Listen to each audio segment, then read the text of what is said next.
죄, 죄에 대하여 자유롭고 죄에 속해 있으면 의에 대해서 자유롭다는 말씀이 나와요.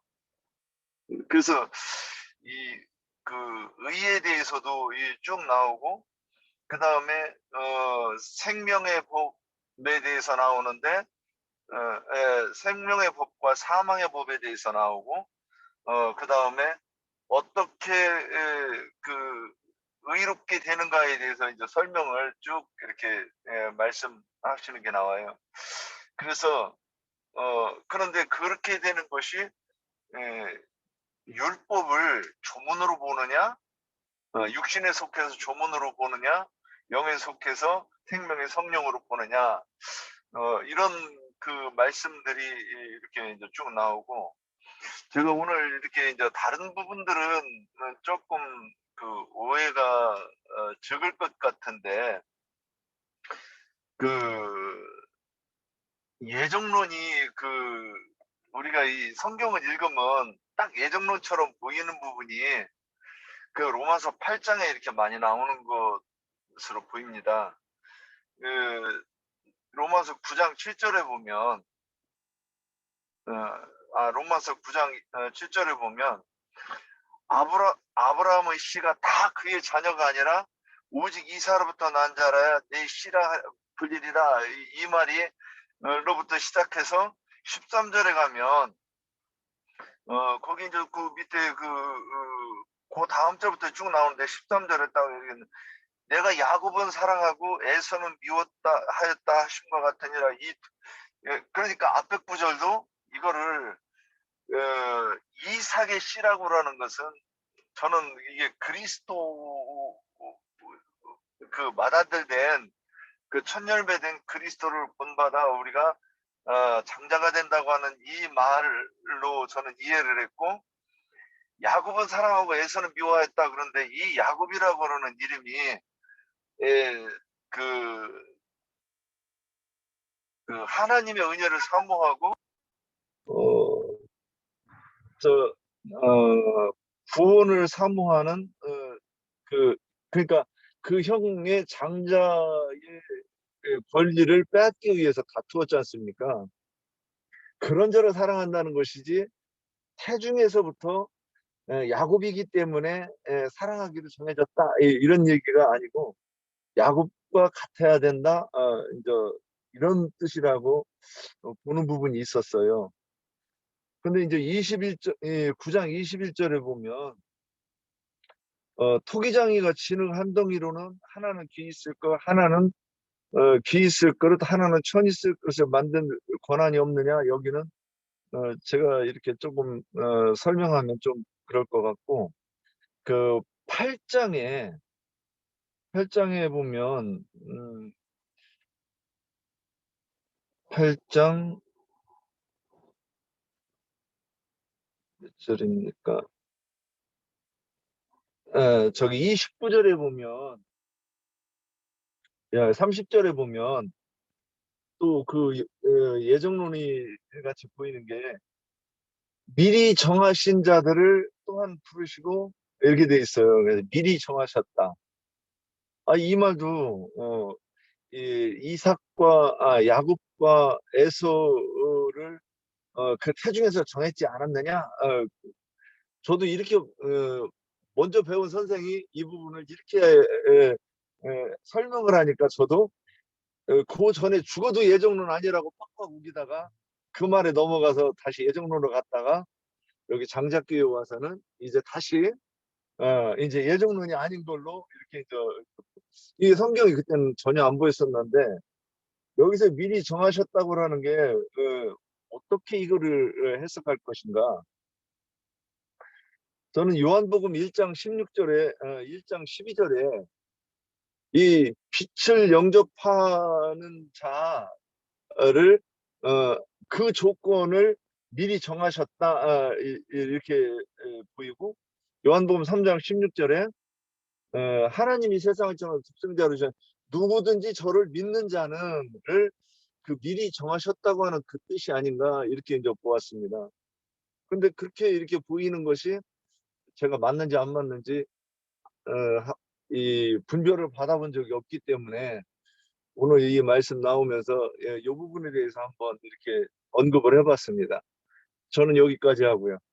그래서 이 중요한 부분 언급하려고 하면 시간이 엄청 많이 걸릴 것 같은데 우리 지체분들 중에서 질문하실 것 있으면 질문하시고 질문하시고 넘어가죠. 아 그리고 제가 지금 언급한 것 중에 이상한 거 있으면 우리 형제님들이 먼저 언급해 주시면 좋겠습니다.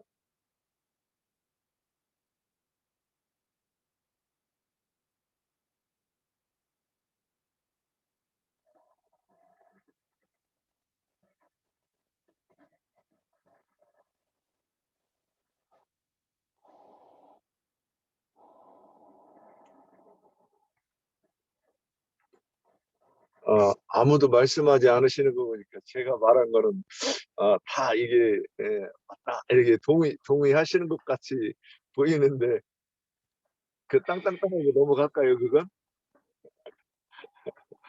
자, 그러면 질문. 로마님 이거 많이 어려우실 텐데.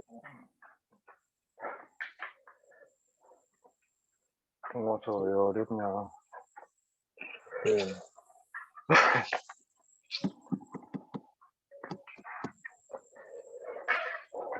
우리 박형제님이 말씀하시나요?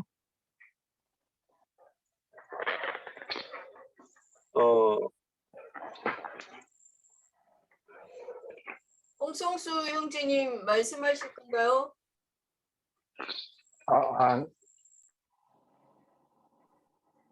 마이크 얼른 껐네요. 예. 이 로마서 하면 진짜 질문할 거 되게 많을 것 같은데. 저기 10장에 보면 믿음으로 믿음에 이르게 한다 그런 말씀이 있어요. 몇 절이죠? 로마서 1장 10장에는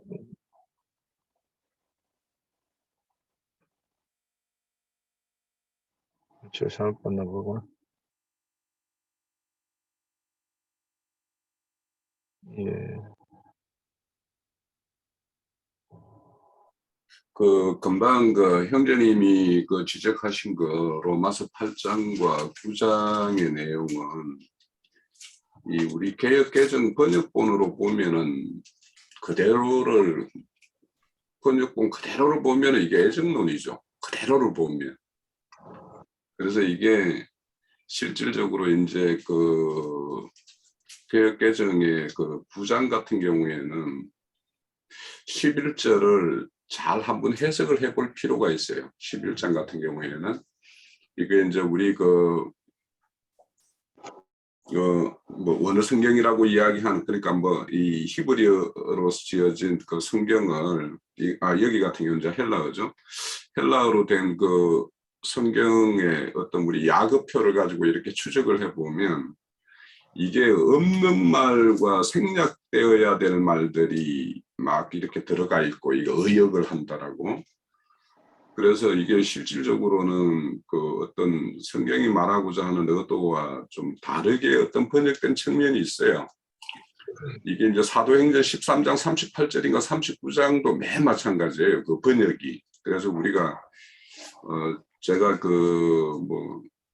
헬라어에 대한 어떤 짧기 때문에 정확한 해석하기는 좀 어려운데 영문 성경들 이런 것들하고 이렇게 대조를 해봐도 이 번역본하고 거의 같아서 실질적으로 우리가 이제 하나님의 어떤 의도나 이런 걸로 보면 번역된 이걸 갖다가 우리에게 밀고 이게 애정론 아니냐라고 하면 참 반박하기가 쉽지 않은 구절이 이 구절들이에요, 사실은. 그래서 이거는 우리는 이제 로마서 9장 같은 경우에는 첫사람 에서 같은 경우는 들 사람을 대표하는 것이고 야곱은 어머니 장막 안에 거하는 자였잖아요. 그래서 실질적으로 이제 하나님을 떠난 자들이 이제 그 표상적으로 이제 될 사람인 것이고, 하나님의 그 품 안에 거하는 자들이 이제 그 장막에 거하는 자들로 이렇게 대표가 되는 것이기 때문에, 그래서 이제 또 우리가 또 성경 보면은 이제 첫 사람을 피하고 둘째 사람을 세우는 어떤 그런 것들로 우리가 잘 이해를 하고 있기 때문에, 우리는 이 말 뜻은 번역이 이러하더라도 우리는 그렇게 이제 성경의 전체적인 흐름으로 이제 이해는 하고 있는데, 근데 여기에서 여기에 이제 9장의 어떤 번역이나 금방 토기장이 21절이나 이런 것들도 그런 걸로 이제 이렇게 오용되기가 너무도 쉬운 것이고, 그 8장 30절에 미리 정한 그들을 부르고 또 부르신 이렇게 나올 때, 그 앞에 미리 정하신 이런 것 같은 경우에는 그 그리스도를 통하여 아들들이 되게 하신 것에 부합하는 자들을 미리 불러서, 그러니까 이 사람들도 미리 이렇게 정하여서, 어떤 사람은 딱 이 사람은 미리 정하기로 딱 이렇게 정하였다라는 것이 아니라, 그리스도를 통하여 아들 되게 하기에 합당한 자들을 불러서 그들을 통해서 또 부르시는 작업들을 이렇게 하신다라는 이런 의미로 우리가 이제 이해를 가져야지 될 것 같고요. 그래서 이것도 헬라에서 이렇게 보면, 이렇게 부르신 자들 중에서 또 이렇게 택한 자들이라고 할 때, 거기는 뭐냐면 처음에 부르는 거는 그냥 모은다라는 뜻이에요. 그냥 쭉 불러서 모은다는 뜻이고, 그래서 택한다라는 것은 그 불러서 모은 자들 중에서 특별하게 하나님의 어떤 일을 위하여 이렇게 세움을 받는 자들을 이렇게 택했다, 이렇게 이야기하거든요. 그 헬라어 단어들을 좀 찾아봐도 우리가. 그래서 여기에서 미리 정한 자들 같은 경우도 부르심을 받은 자들 중에서 하나님의 어떤 합당한 일을 위해서 이제 정한 자들인데, 예를 들면 이런 거죠.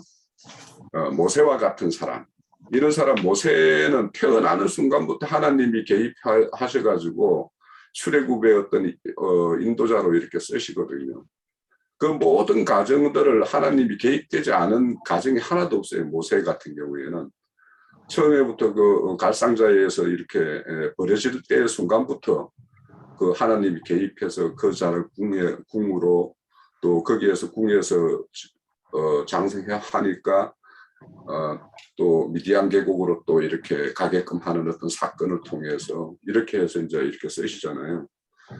또 바울 같은 경우에도 사실은 그렇잖아요. 이방인의 어떤 거룩으로 쓰기 위해서 이방 땅 유대인이면서도 이방 땅에서 나게 해가지고 거기에서 자랐다가 거꾸로 이렇게 유대 땅으로 유학 가가지고 가바리엘 문화생으로 이렇게 그 유대의 그런 어떤 조문들을 이렇게 공부하고 했던 사람이거든요.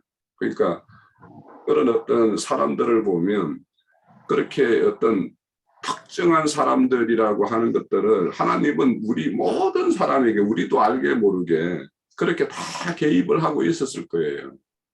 그런데 그 개입된 하나님의 어떤 그 인도에 따라서 그 길을 또박또박 갔던 사람들이 이제 대표적으로 성경에 이렇게 하나님의 일꾼으로 이렇게 쓰임받은 걸로 이렇게 우리에게 이렇게 성경을 통해서 이렇게 인물들이 이렇게 증거되고 있는데, 우리 또한 매 순간마다 그 하나님의 어떤 섭리가 있었을 텐데, 그때마다 우리가 어떻게 했었을까 이런 걸 생각을 해보면, 우리가 때로는 그들과 다르게 온전케 이렇게 이루지 못한 부분들이 있어서 그렇지 않았을까. 그래서 하나님은 모든 사람을 부르시고 그들 중에 하나님의 어떤 일을 위해서 이렇게 최종적으로 이제 택한 자까지 잘 온전하게 이렇게 이끌림이 된 자, 그 자들을 이렇게 불러서 또 그들을 통해서 또 다른 사람을 부르는, 이것이 하나님의 어떤 일하심의 어떤 원리가 아닌가 이렇게 생각을 했었습니다.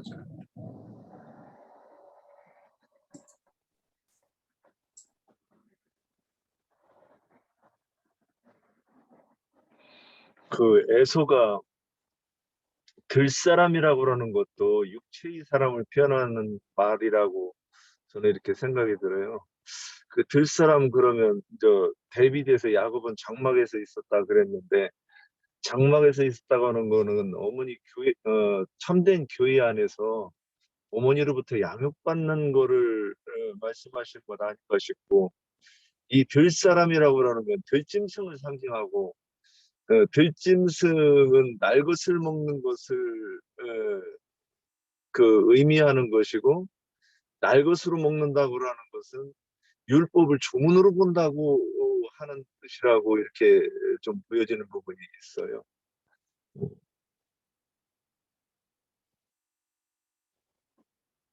또 제가 이 질문을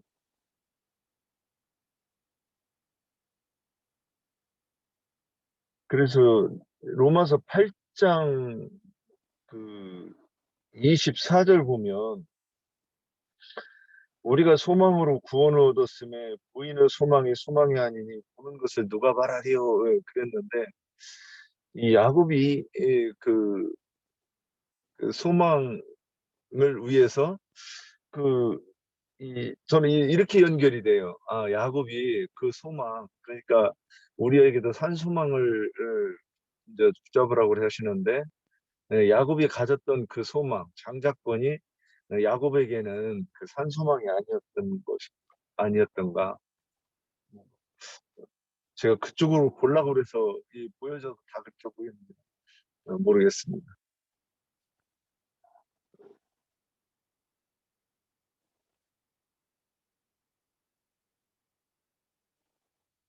그래서 죄가 우리는 뭐 대부분 알지만 진짜 죄가 무엇인가를 딱 설명하는 것도 복음을 전할 때 이게 제일 먼저 제시돼야 될 것 같은데 이 부분도 좀 이렇게 좀 쉽게 이렇게 좀 알아듣기 쉽게 설명할 수 있으면 좋겠다 이 생각도 좀 해보고요.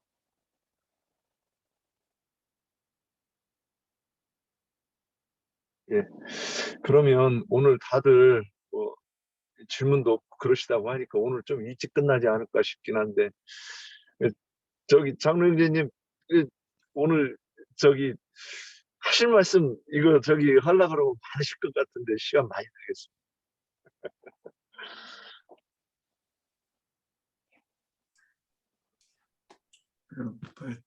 저 순서대로 하지 않고 그냥 저 구장의 뭐 기독교계가 이제 주장하는 그 예정론 쪽에 이게 포커싱이 맞춰져 가지고 그런데 이제 저기 시작부터 오늘 6장부터 읽었지만 로마서는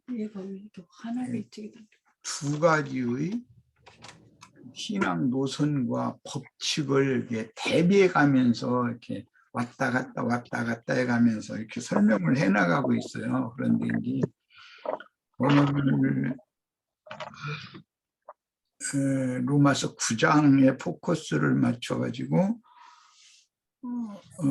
예종론 기독교계가 이제 이걸 주장하는 것에 대해서 말을 질문 겸 뭐 그런 것을 좀 중심으로 주제를 삼은 것 같이 말씀이 이렇게 흘러갔는데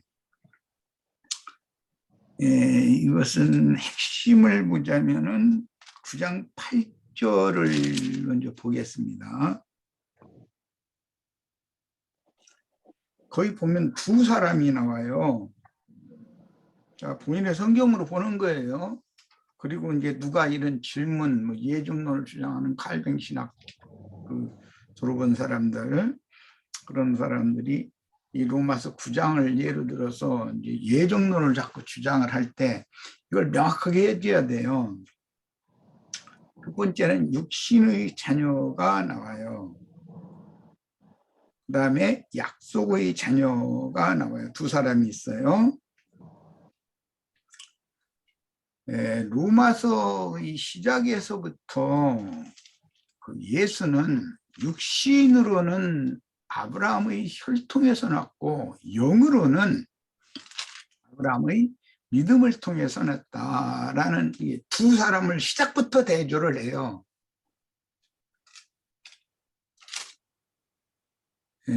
인자 예수가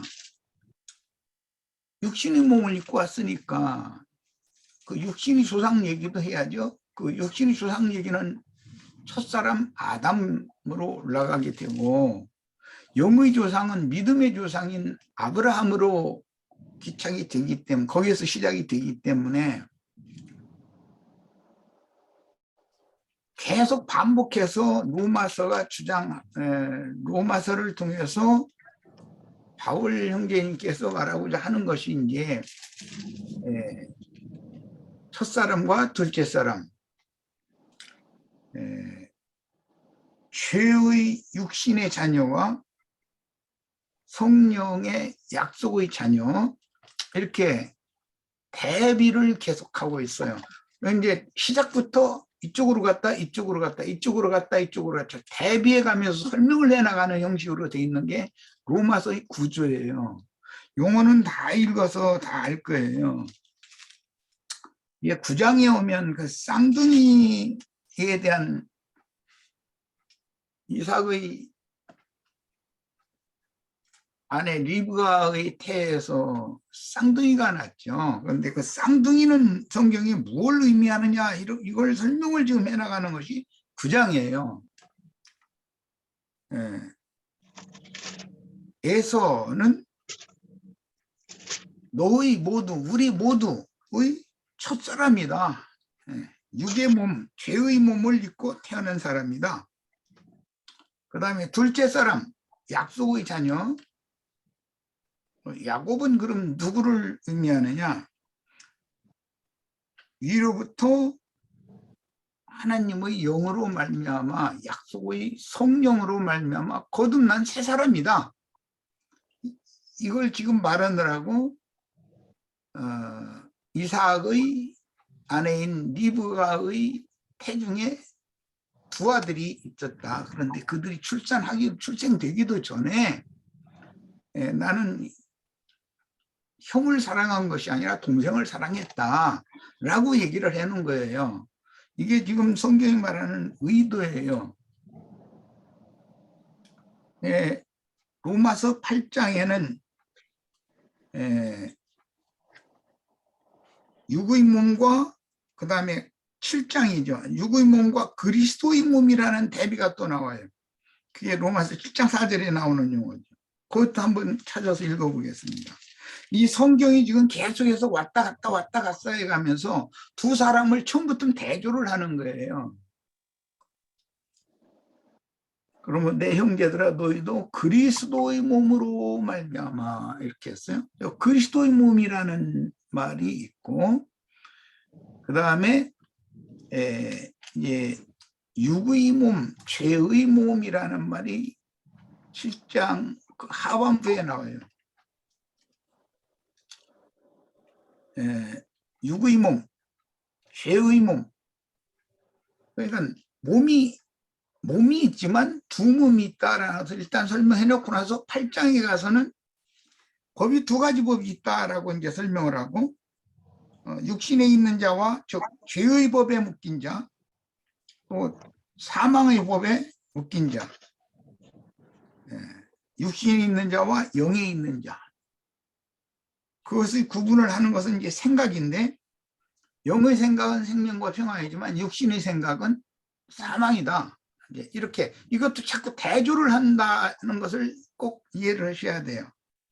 생명의 성령의 법, 의와 생명의 법이라는 말이 동일하게 8장에 이렇게 대비되고 있어요. 육신이 있는 자, 죄의 법에 있는 자, 죄와 사망의 법 아래 있는 자, 이것과 영에 있는 자, 영의 생명의 성령의 법 아래 있고, 의와 생명의 성령의 법이라는 건 결국 이제 저 뒤에 가면 믿음의 법에 믿음의 법이 주장하고 지배하는데, 이런 사람은 의의 법에 이른 자다. 이제 이렇게 성경이 표현을 해놓고 있어요. 그러니까 로마서에서 가장 중요한 것은 뭐냐면, 쌍둥이는 이제 로마서 9장에 지금 이제 제시를 해놨는데, 나라고 하는 사람이 옛사람은 에서 새 사람 위로부터 영으로, 하나님의 성령으로 영이 거듭난 사람은, 새 사람은 새 사람이에요. 새 사람은 의의 법에 이른 자예요. 믿음으로 이제 된 것을 말한 거예요.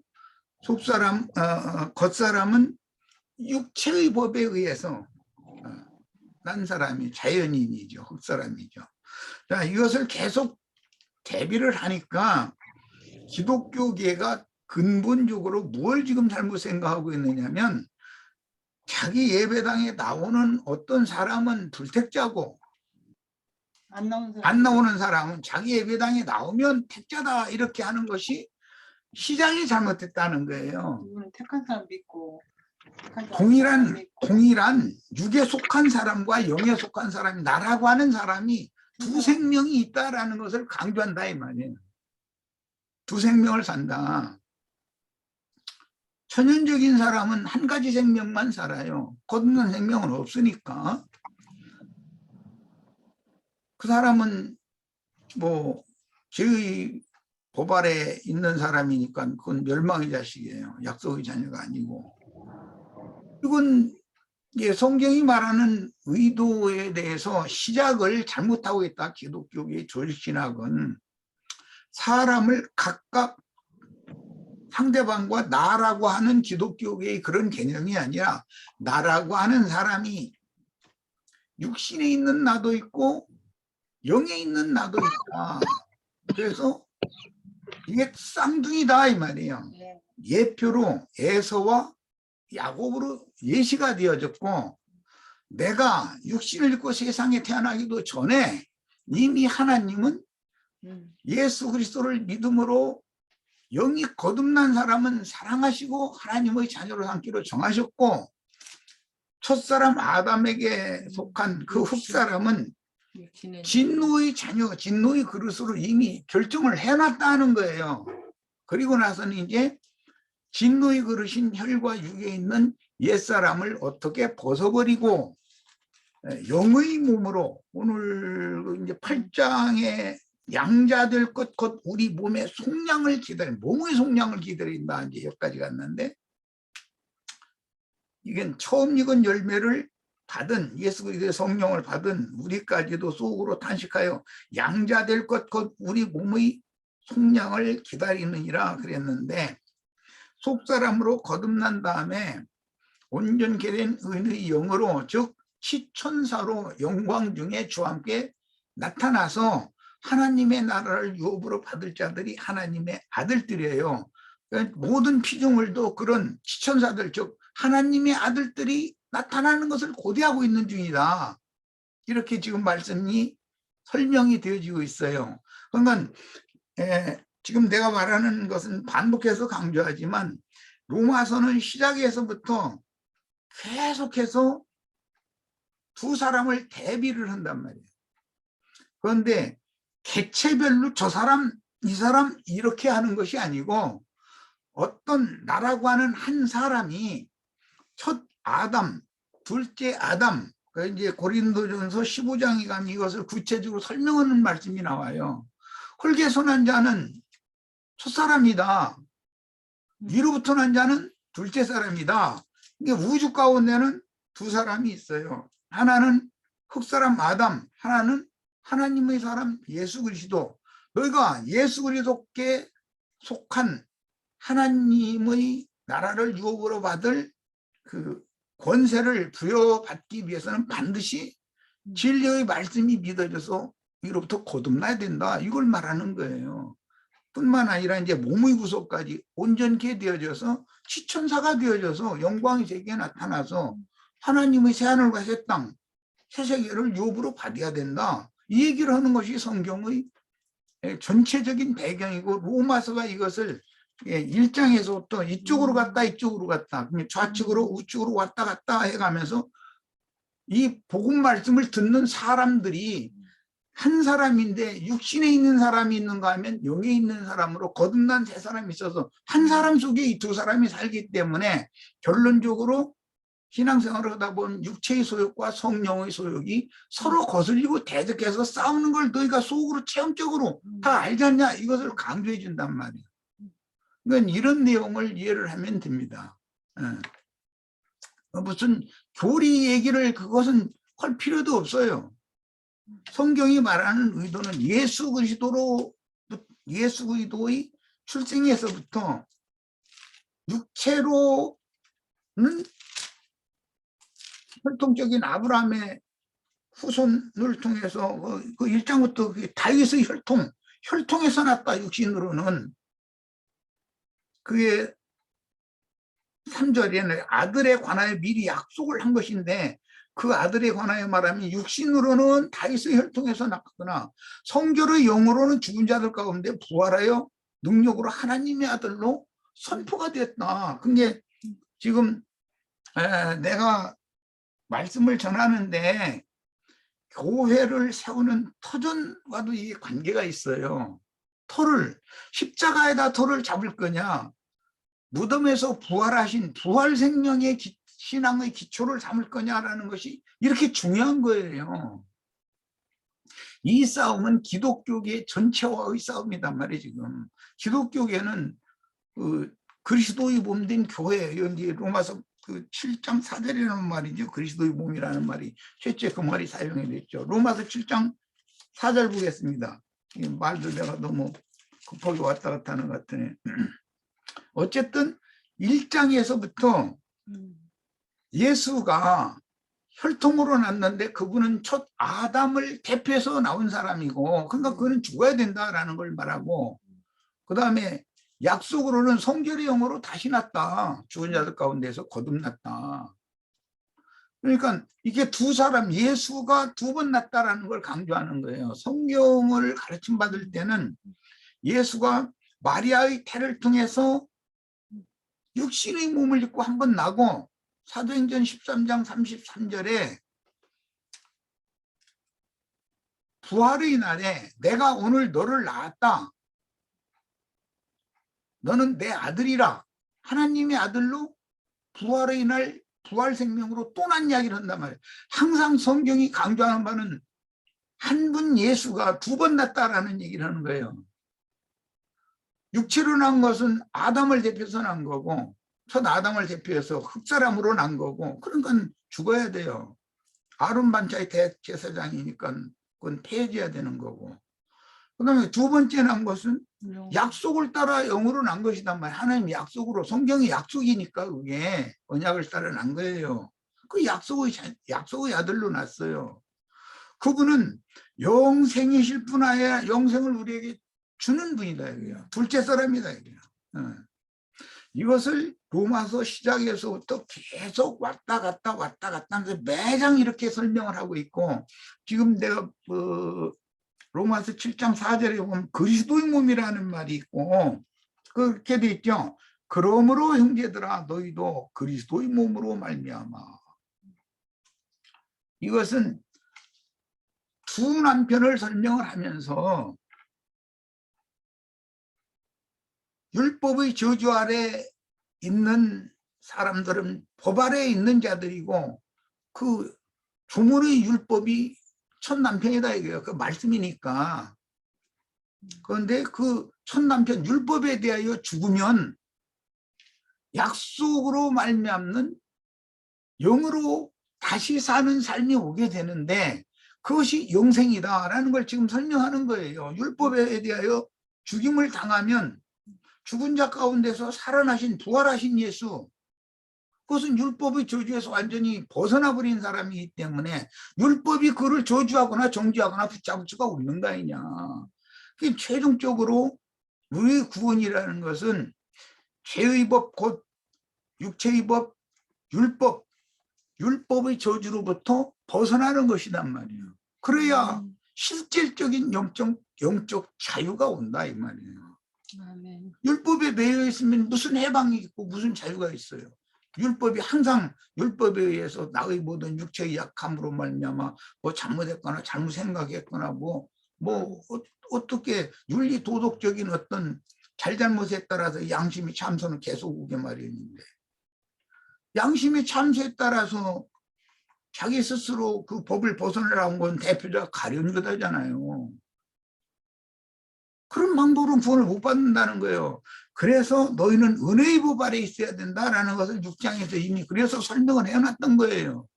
죄와 사망의 법에서 벗어나서 은혜의 법 안에 너희가 있어야 된다.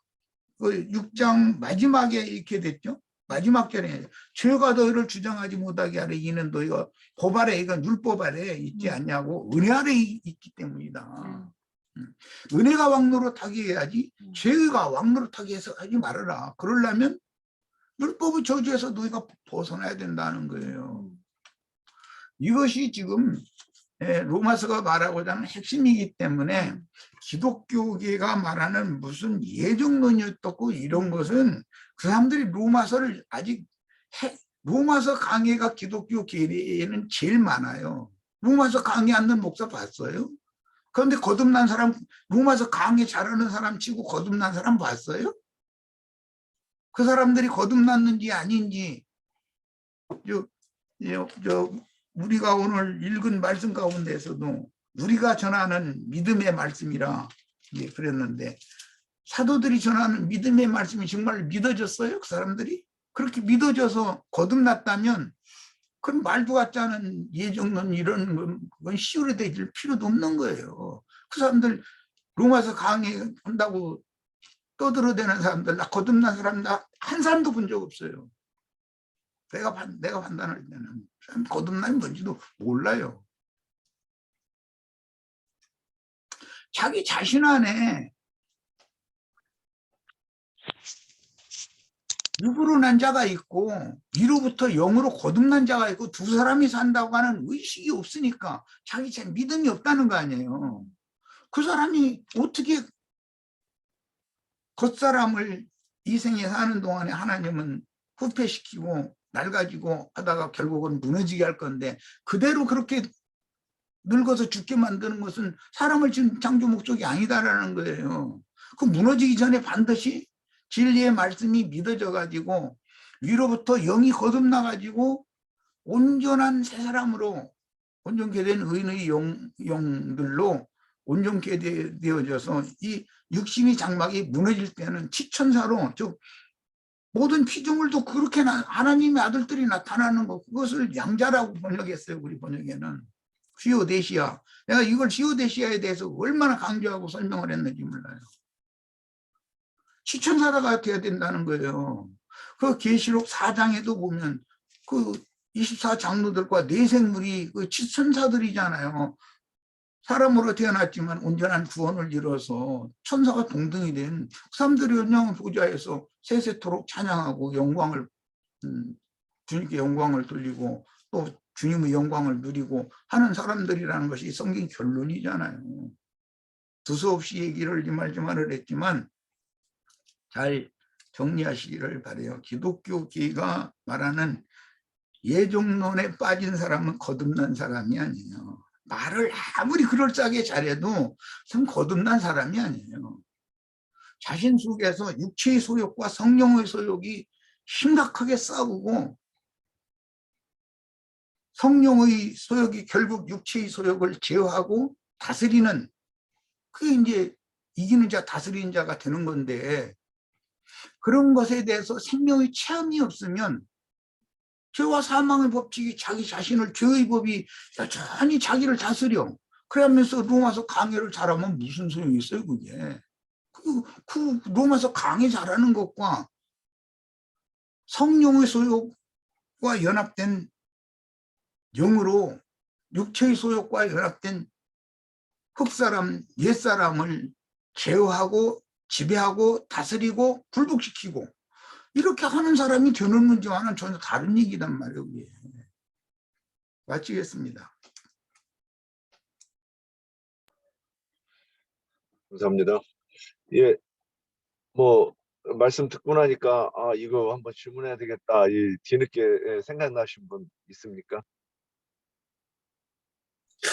근데 이제 이 부분이 우리가 이제 형제님을 통해서 이제 우리는 이제 개념적으로 이렇게 복음적으로 이렇게 알고 있지만, 이 애정론자들하고 이 구절을 가지고 이렇게 다투게 되면 결국에는 우리가 말씀을 그냥 변개하는 사람처럼 되어버려요, 이게. 그래서 참 사실 이 구절이나 사도행전 13장이나 뭐 이 금방 로마서 8장하고 대표적으로 9장하고 요 세 개가 애정론자들한테는 가장 큰 무기거든요, 사실은. 그래서 이 부분에 대해서는 제가 보건대는 이제 그 번역 자체에 대한 내용을 우리가 좀 더 연구해서 이게 제가 이렇게 찾아봤을 때도 로마서 9장에 같은 경우는 그 원문에는 그 헬라어 성경의 원문에는 없는 말이 이렇게 보충되어 들어가 있는 말이 있거든요. 이게 그래서 그런 것들을 좀 우리 스스로 좀 이렇게 정비해가지고 여기에 대해서 우리가 준비할 필요가 있겠다 싶습니다. 이 로마서를 읽을 때는 회복력 성경으로 읽어요. 회복력 성경들 다 있죠. 우리 사이트에서 이미 올려놨으니까 그 내가 옛날에 그 경민시켜가지고 회복력 신약 성경 다 타자해가지고 성경 올려라 이렇게 이제 해서 회복력 성경 우리 사이트에 올려져 있어요. 로마서 이 다른 어떤 성경도 읽다가 신약 성경을 읽다가 이 문맥이 언어라고 좀 이상하다 싶으면 회복력을 꼭 찾아서 읽어보세요. 그러면은 확연하게 딱 대조를 할 수 있을 거예요.